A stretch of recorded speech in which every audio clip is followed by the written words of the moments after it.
Hey folks, I'm in the garage here. I had Dylan pull in his STI so we could mock up the smoke test machine because we had a really good question come in on our smoke test short on Facebook from Trevor Wells, which his question was basically, if you're smoke testing the car and finding and fixing leaks at say 2, 3, 4 pounds of pressure, what if you would then raise the pressure to say 10 psi, smoke test it again, find and fix any leaks, and maybe kind of iteratively increase the pressure to find and fix any leaks that way.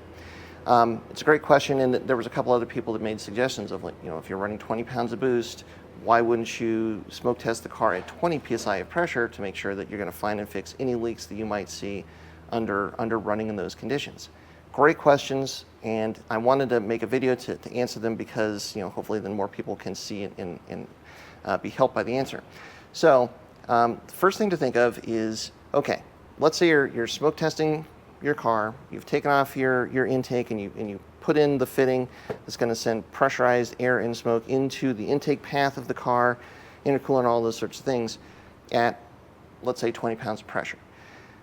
How many of those systems, or how many pieces of that system actually would ever see that much pressure under normal operating conditions? Well, it turns out it's probably less than you would think, because you think, here we have our air filter, our air intake, our turbo inlet. Air is always being pulled through these, so these are never going to really see any positive pressure. You really should not see any positive pressure like that in the air oil separator or the crankcase itself, for that matter. The turbo is always going to be pulling on one side and then pushing air out, so a lot of pressure coming out of the turbo, but on the inlet side of the turbo, it's going to be a vacuum because it's always pulling in air when it's making positive boost pressure. So really the only things that would be pressurized would be like the intercooler and the intake manifold. The cylinder heads, as that air is going into the engine to be used. Most of the other systems are not going to see anywhere near that kind of pressure, and I don't think you could actually even get the crankcase up to 20 psi pressure. I just don't think it's physically possible. Because of that, using the crankcase as an example, the seals and things, I'm thinking here of cam seals, front main seal, rear main seal. Because you're never going to get anywhere near that kind of pressure, they're not designed to hold that kind of pressure. That's why I don't think you could even get there. But if you were able to pump 20 pounds of pressure into your crankcase, you might actually find that you're creating some issues with those seals, maybe even damaging them, because you're putting so much pressure into them, which they would never ever see under normal operating conditions. And so by the same token, like an air oil separator that's connected to a turbo inlet hose, you only want to have a couple pounds of pressure there, because really the intake manifold, the turbo inlet hose and the air oil separator, they should largely be sitting in atmospheric pressure, maybe even slight vacuum under most conditions of their normal running.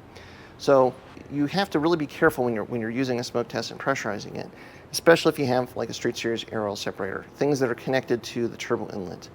And there's a lot of things that vacuum fittings that come off the intake manifold, for that matter, that connect to the turbo inlet, that sort of thing.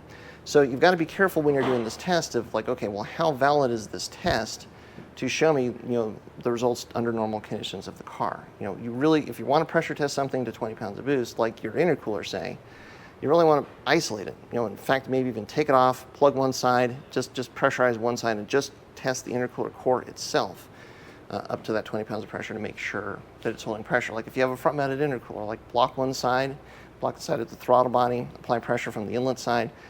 Sure, that's a valid test, because that intercooler, in normal operating conditions, if you're running 20 pounds of boost, that whole intercooler piping and the intercooler itself, that would see 20 pounds of pressure, but that's kind of almost about it. So you just want to think about that. When you're doing a smoke test, if you want to try and really test something that's going to be under high pressure, make sure you're isolating it as much as possible, and you're not going to have any of that pressure spill out into a system that would never see that kind of pressure under normal operating conditions, because again, you're putting it now in this fringe condition where it might actually cause more problems than help. So yeah, it was a really good set of questions, and just wanted to answer it here. Hopefully you guys like these shorts. They're got them up on Facebook, Instagram now, and believe it or not, even TikTok. So it seems like you guys are liking them. We really appreciate that. We're going to keep on with these normal videos, but this was such a good question. I just had to come back, throw something together just to answer it. Hopefully get some good information out there. So thanks very much for your support. Thanks for watching everything that we're putting out. And until next time, stay tuned to Flat Irons Tuning.